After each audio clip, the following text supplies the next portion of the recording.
మాచర్ల పట్టణానికి చెందిన దార్ల రామ్దాస్ సిఆర్పీఎఫ్ జవాన్గా దేశానికి సేవలందిస్తున్నారు. 2 నెలల క్రితం సెలవులపై ఇంటికి వచ్చారు. ఆ సమయంలో తమకు పూర్వీకుల నుండి సంక్రమించిన భూమిని అమ్ముకునేందుకు ప్రయత్నించారు.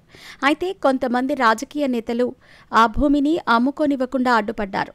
దీంతో అప్పులతో సతమతమవుతూనే రామ్దాస్ డ్యూటీకి తిరిగి వెళ్లిపోయారు. రామ్దాస్ సోదరుడు 3 ఏళ్ల క్రితం చనిపోయాడు.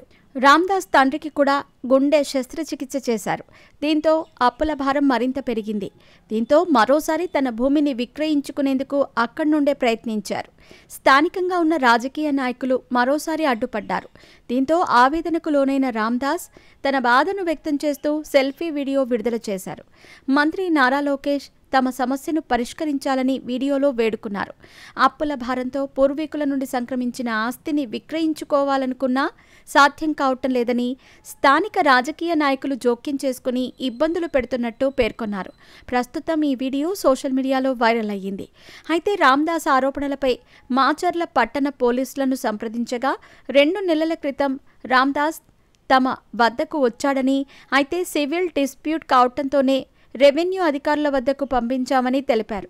అయితే రామ్దాస్ను ఇబ్బంది పెడుతున్న రాజకీయ నేతలు ఎవరో అన్న అంశంపై లోతుగా దర్యాప్తు చేస్తున్నారు.